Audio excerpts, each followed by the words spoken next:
Yo, what's happening everybody, King GBL here, and welcome back to a brand new GLIGAR video. Today I'm going to be showcasing the 3 best buffed Great League Pokemon, all on the same team. Technically, Hitmontop is a higher rated Pokemon than Diggersby, but I think Diggersby is just a much better pick, and for me personally, these are the 3 best buffed Pokemon in the Great League this season. Some of you might say, where's Lantern? And I don't disagree with you. However, we're going to be using 3 new Pokemon that were buffed this season. I'm running this team like an ABB style team, but we're triple weak to Swampert. That's the main issue with this team. And as you guys seen in the first game, we do see Swampert. So as a wise man once said, if you don't know what your team's weak to, queue into a match and the algorithm will show you. I'm sure you can probably guess who said that, but hopping into the battles, we've got STEELIX on Swampert. Swampert, like I said, just core breaks the entire team, and we're getting it super low here. So at this point, I'm pretty happy to get rid of this thing, and hopefully look to sweep with whatever's in the bag with Diggersby. They come in with Drift Bloom, which completely hardwalls every single move that Diggersby can throw, and I see the writing on the wall on top left. Good games. Now, this second game is quite interesting. As you can see here, I queued in with the correct team, but it actually threw up my last team, which is Lantern, Double Ghost, Trevenant, and Lantern. I want to leave this in here for a very specific reason, though. There's something that you can learn from this match. Now, as you can see in this game, we were 1 Shadow Claw behind on Sableye. So I'm going to show you an advanced mechanic here. We're going to play it to the CMP on the second one, so that basically evens up the Shadow Claws, right? So we're on back-to-back, and what I'm going to do here is click on CMP again. As you see, it pops up for a split second. I clicked on the foul play, and that's actually activated a double CMP. So we started off this match 1 Shadow Claw behind, now we're 1 Shadow Claw ahead, and we're actually going to be able to farm this thing the whole way down and take switch advantage. Isn't that pretty insane? I'm sure you've probably not seen that mechanic before, so it's quite a rare mechanic, and it's a good bit of flip switch on things that you may not otherwise be able to. Sometimes it's not possible because sometimes the moves do too much damage. In that situation, we could shield up the first one and like to do that and take switch. Now we've got our Medicham on this thing, we've got Medicham on Lantern, or sorry, we've got Medicham on Trevenant, we've got our Lantern on Gliscopod, so that's going to be basically a game over, and let's hop on into the main feature team of the video. Do let me know in the comment section down below, folks, what is your favourite buff Pokemon this season? For me personally, it's Diggersby, bro. I just love this Pokemon. I loved this Pokemon last season, and just in general. The fact that it's got buffed with Scorching Sands has the potential to go for the nuke as well. By far my favourite Pokemon this season. I think GLIGAR is very good because it's got ground coverage. It's not quite as good as Noctowl was, in my personal opinion, as the main flyer, but it's still very good. And STEELIX is quite an interesting Pokemon. It's a very unique steel typing, which gives you some different sort of play compared to Galarian Stunfisk. You don't get the sort of play you would expect from a steel type, but it's very broken in the 2 shield, and definitely a very good pick. Before we go any further there, hit that like button and subscribe. It's absolutely free. Don't know why I'm doing the Irish accent here today, but we're going to go for a move. Did the opponent catch that move, or am I just misremembering this? Okay, so they ate the move. And I know that all of the moves are resisted on Diggersby. Diggersby being a ground, and they go for the Shadow Ball as well, which is amazing. And actually, you can throw Scorching Sands in Golbat because it's only single resisted because of the poison typing, which would have took it out. But you're about to see here that Hyper Beam just goes hard on Medicham. They swapped in a little bit late, and that's going to allow us to... I think we might die to this Ice Punch, or we might just survive. We do survive. The opponent's underpowered. That Ice Punch from a fully powered up Medicham would come very close to KOing, and we actually flip swap against Medicham. Now, as you guys are seeing, these mud shots are adding up. The opponent is getting ahead on energy here, so I think what I'm going to look to do is come into STEELIX here, and look to just start farming this thing the whole way down. I think the opponent's up to enough for Shadow Ball, otherwise they wouldn't be throwing. They do throw the Shadow Ball. As you can see, this thing is thick. We can eat that Shadow Ball, no problem. I make a bit of a mistake here. I go for Heavy Slam. I think I should just go straight Breaking Swipe here. I've got Heavy Slam on this Pokemon because I was running STEELIX with a different team, which had some weaknesses to Carbink. So I was using Heavy Slam as a coverage move. I'm going to swap it out to Psychic Fangs later for this team, because I was a little bit weak to counter. A little bit weak to Medicham. So I swap it out to Psychic Fangs. I was also seeing a decent amount of Venusaurs and things like that, so Psychic Fangs was working pretty well there in that situation, or I was seeing a few Chestnuts and things like that too. But yeah, we're going to look to basically get off one last Breaking Swipe. I think this will just about not take Hypno out, and what I'm going to look to do is come in with our GLIGAR, look to farm it down. The opponent swaps out as well, and we're just going to commit to the farm down at this point. I'm thinking, should I let the Shadow Ball go, because they might have an Ice Punch? But you guys are about to see the GLIGAR is pretty thick actually. Ice Punch, double super effective move, and boom, it doesn't even take us out. So that is one benefit of the non-shadow. I've seen some people talking about GLIGAR IVs on Twitter. Apparently it is better to have a more attack weighted one. So if you guys do have like just a normal raid IV, like a 10-15-15 or something like that, it could be quite decent. In comes Deoxys. This is about our best answer to this thing. Although Deoxys is not particularly good against STEELIX, because you debuff them into Oblivion. Ordinarily they don't have a great attack anyway. The opponent goes for the Psycho Boost and Dip. What I decide to do here is go for the Aerial Ace. I feel like you almost guarantee a shield against Zapdos. The opponent lets it go, and at this point we're going to look to catch the move on STEELIX. I'm not going to lie to you folks, I kind of forgot that electric resists flying. I've got to be real on that one. I thought I was getting a shield, they were never shielding that. But we're going to farm this thing the whole way down. All of our moves are resisted here, and ground double resists electric, and of course single resists steel, single resists flying, so very, very dominant matchup. Back in comes the Deoxys. And you're going to see what I mean about this match. We're pretty low. The opponent shields that. They must have thought it was a crunch, which is fair enough, to be honest. We're going to go for the second breaking swipe. And you guys are about to see here that we're going to start chunking this down. It's going to be so hard for them to commit to this move. As you can see, we're currently in Psychic Fangs now. Crunch would be definitely a little bit better here in this situation, but the opponent's really, really struggling to farm us down. They just about do get it. And at this point, they're just super debuffed. I go for a CMP. They've got so much energy. I'm going to try and deny all of this energy, and I'm almost guaranteed that they will shield right. So I'm thinking, this is already debuffed. Should I shield the first one anyway, because the next one's going to be less damage? So I think I'll let the second one go here. So I think they're actually quadruple debuffed at this point, so that doesn't really do that much damage. They've got another Psycho Boost. So I'm like, bro, do I just leave this to DIGGERSBY? I think I do, and just swap straight out, try to get a hidden energy. The opponent comes into STEELIX, and that's just game over. They see the writing in the wall, hit the top left, and that's a good game. This team was pretty fun, like, but to be honest with you, it's not a good team. Chat, you guys are not the chat, you guys are the comments. Comments, do not use this team. Just enjoy watching me use it instead, and we get a pretty awkward lead here with Pelipper. This thing can pretty much, does it beat STEELIX probably? It can probably beat my entire team. So I sort of have to deal as much damage to this thing as possible. So we're going to look to fire from earliest just before they get to the next Weather Ball. And I think I do swap out of here eventually, maybe like store a move. Yeah, we just swap straight out there. I'm going to store an earliest because this is ABB, right? We need something for Medicham. So if Medicham comes in comes Venusaur, and guys, you're going to see this is where Psychic Fangs is so useful. And we actually might get a shield back off this thing. So let's have a look. They're going to be forced to throw instantly anyway. And these are just chunking. These are just absolutely chunking. At this point, the Venusaur is basically forced to throw, so like, they can't go for huge overfarm or anything here. We're going to come in with GLIGAR, get ahead in energy once again to try to take out the Pelipper. And yeah, I'm happy enough just to shield this up and maybe try to commit to the farm down at this point. The Psychic Fangs debuff really sort of helped there, and that's kind of why I for it, because I knew I could probably get a farm down as well. We're going to go for back-to-back earliest on this thing, which will look to take it out basically. Does the opponent still have a shield here? Sorry, I'm not paying that much attention. Yeah, we got both shields off the opponent, and at this point we save it for a sack swap and come into DIGGERSBY. I'm thinking at this range, it's probably within Scorching Sands range. Water Ball number 1 coming through. Water Ball number 2 coming through. My DIGGERSBY is getting quite low, so we just really need to hope and pray at something in the back that we can pretty much one-shot. And there it is, ladies and gents! It is Big Basti. Big Bad Basti in the back. Big Dirty Dinosaur is in the back, and he's just about to get sanded all the way down here. I'm going to overfarm just to make sure that... And they threw a Stone Edge here as well. I would have lived any one move. Fun fact about Bastiodon, I was looking through CMPs yesterday and attacks, right? Believe it or not, Bastiodon's got like the lowest attack of any third, or like final stage evolution in the Great League. So literally things like XL Drowsy have a higher attack stat than Bastiodon, or like XL Pikachu and stuff like that. There's only a couple of Pokemon that are actually lower attack than Bastiodon, so I thought that's a pretty fun fact for you. And that thing does not do a lot of damage, and DIGGERSBY is one of the highest defense Pokemon in the league, so one Flamethrower was not going to take us out. All we needed to do was go for back-to-back and just basically Scorching Sands the Pelipper, and we were in a good position there.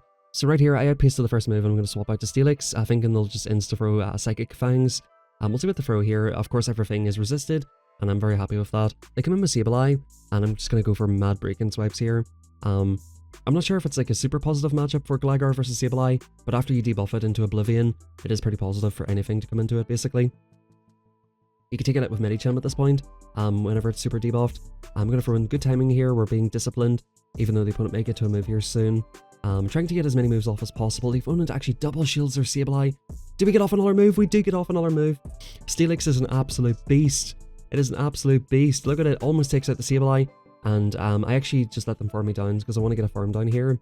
We come in with DIGGERSBY. This is like, what, a triple debuffed foul play? That absolutely tickles the bunny. And the bunny's going to farm it the whole way down. We're just about to start hyper beaming everything here, folks. That's what I was thinking. My eyes lit up here. 2 shields down. We're just going to hyper beam everything. The opponent sees the writing on the wall. They do not want to get hyper beamed by DIGGERSBY, and that's a good game well played. I think double shielding Sableye was probably not the play. So I wonder what they might have had in the back. It may have just been Bastiodon, to be honest with you. Because if you think about, like, what they were doing there. They were really trying to get rid of STEELIX, and they came back in with Girafarig, which of course is a very negative matchup. The only thing that really makes sense to me is maybe Bastiodon, or some sort of Pokemon like that that's super weak to it. Now we get the mirror match here. I just assume that I win CMP in most things.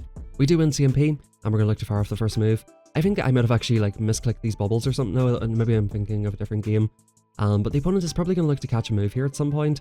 And of course, ABB Stealth Team, we want to keep our lead alive where possible. So do we go for the catch on this occasion? Yeah, the opponent goes for the catch. I was sort of expecting that, it's pretty obvious.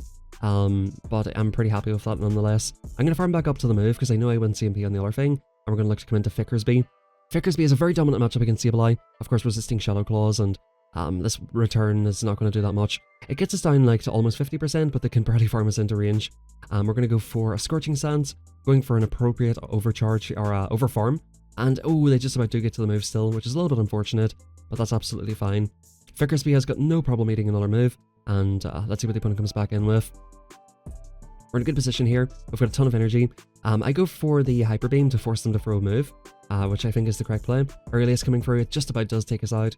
And I think at this point we're coming in with STEELIX. Now, maybe this is questionable, but I just think they might have something that's a little bit weak in the back. The opponent's going to go for an Aurelius bait. That is such a bad bait. For the sake of one move, that is so bad. Now, they have a Golisopod here. I've got an Aurelius loaded, so I just need to get shields down on this thing, and that's basically my only goal here at this point. Now, I know this is going to be a liquidation, unless they bait me with X-Scissor for some reason, but they do go for liquidation, and my thinking here is I can apply at least one more debuff before I have to eat a move on this thing, and at this point, like, we're going to start forcing shields. They can't really start letting this go, and like, I'm thinking, you know, when do I come in with my GLIGAR to go for the snipe? That's what I'm trying to sort of sum up here. I definitely want to, you know, have some sort of a, like, snipe available for the other GLIGAR. The opponent just lets it go. I come in here, go for the snipe with this first. Maybe I could have stayed in for a second, but we'll see how this goes. I think the opponent's basically forced to throw energy here, and we do get to the move, so I think that worked out perfectly fine. GLIGAR's thick enough that they can farm us down, and it works out to be a good game well played. Having that Aurelius, which is basically an Elemental Punch clone, so you might as well call this a Flying Punch. That's pretty much what this is, right? You've got Fire Punch, Electric Punch, or no, sorry, it's Thunder Punch, right? Fire Punch, Thunder Punch, Ice Punch. This might as well be Flying Punch, that's what you think of it as. Now Swampert, once again, core breaks my entire team. Now I know I can live this move, so that's what I'm going to do here. I'm going to try and live the move, and I think I should be going for Aurelius. Yeah, I do go for Aurelius on this occasion. I think in the first match I went for a very ambitious dig. The opponent can live this move, but of course it's not very comfortable. We're going to get this next move off immediately. The opponent could have free moved, but they decided not to. So at this point we've got them low enough to the point where STEELIX can deal with it, and I'm pretty happy with this situation. We lose switch advantage, but I'm thinking, like, there's no way they have better answers to STEELIX and DIGGERSBY than Swampert. I think I might shield this, or I don't mind shielding this, because this could be one of the hardest hitting moves left in the game for STEELIX. So I'm more than happy with that. In comes Charizard, and this is not a good position for Charizard to be in, to be honest with you. It is possible they could Blast Burn us, but we can just debuff the absolute life out of them here, and these Dragon Tails are chunking. I was trying to catch a move, and they swap into Lantern. That is not an answer to DIGGERSBY, folks. I repeat, that is not an answer to DIGGERSBY, especially not after the Spark nerf. I guess they're trying to get shields off me here, but I'm not obliging. We keep the shields for Charizard here for sure. That Surf does nothing. Spark could do twice as much damage as it does now, and they still couldn't farm me into Surf range. So we're going to build up to back-to-back moves, and I'm thinking the opponent must want to save their shield for Charizard. So at this point, we're going to go for back-to-back moves, right? If the shield, we'll just get rid of it. Scorching Sands coming through, and Scorching Sands is enough to take out Charizard at this range. I don't think Dragon Claw's enough here.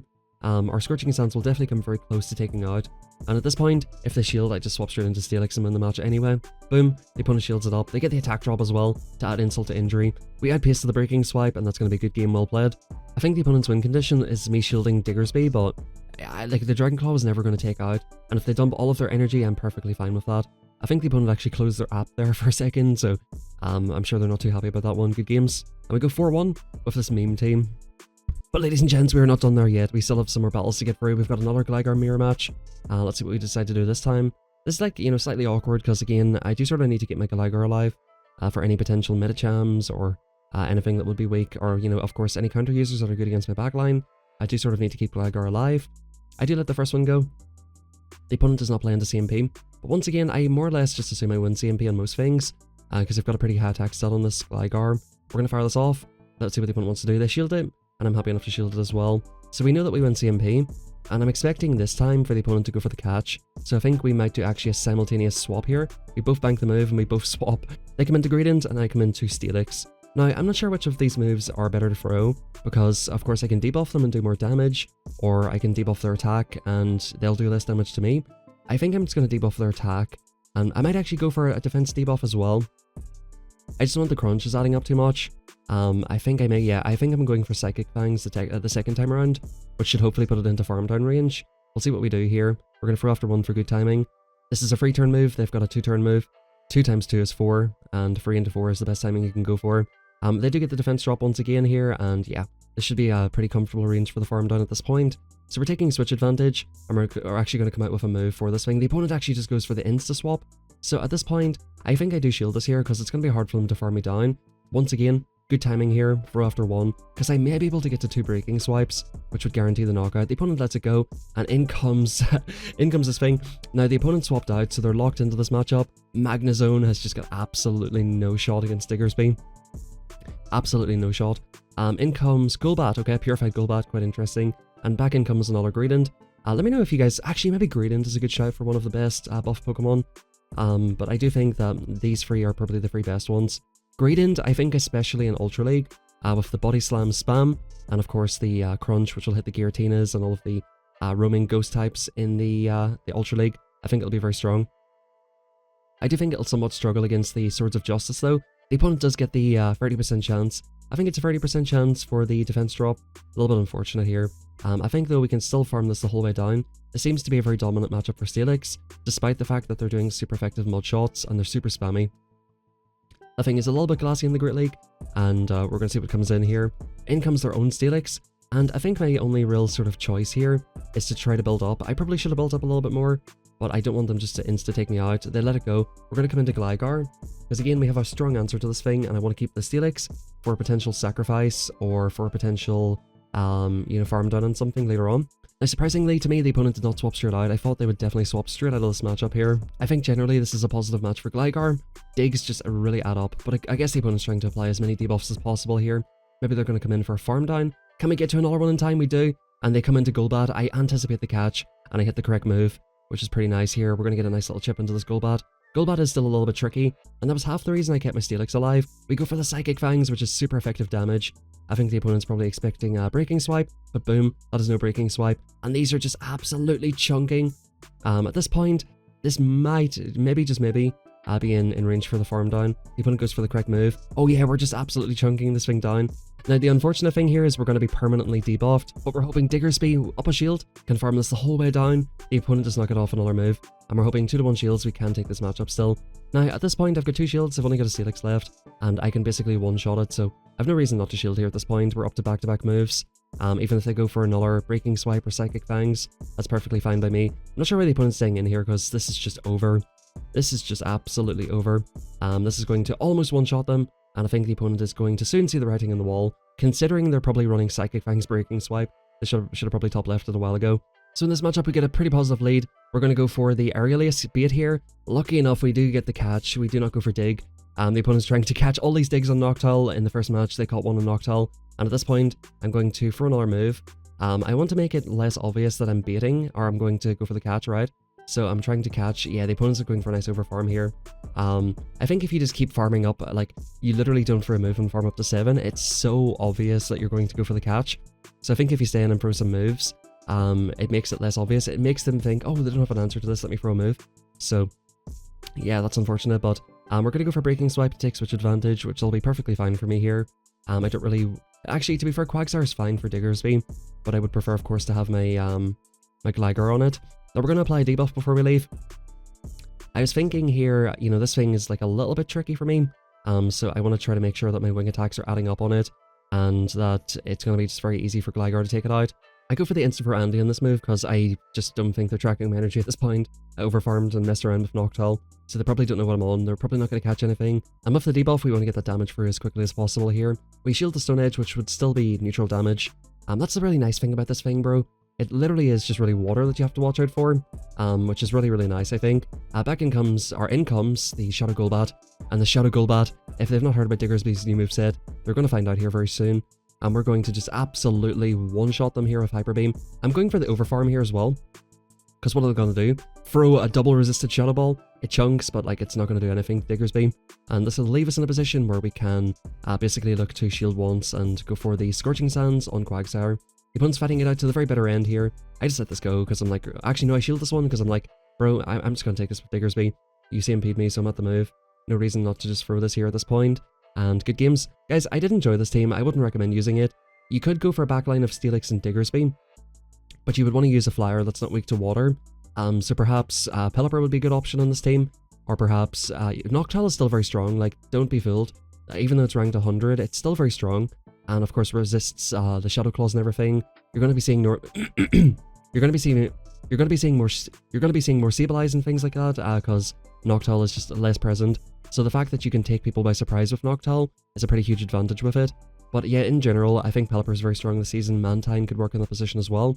Just something that's not weak to Swampert, and this kind of team could work perfectly well for you. Anyway guys, hope you enjoyed the video. If you did, it's absolutely free to subscribe and hit that like button. I think around 70% of people who watch these are not yet subscribed, so you might as well do that today, and thank you very much everybody for all the support in the videos. Have a fantastic rest of your day, and I'll catch you all next time.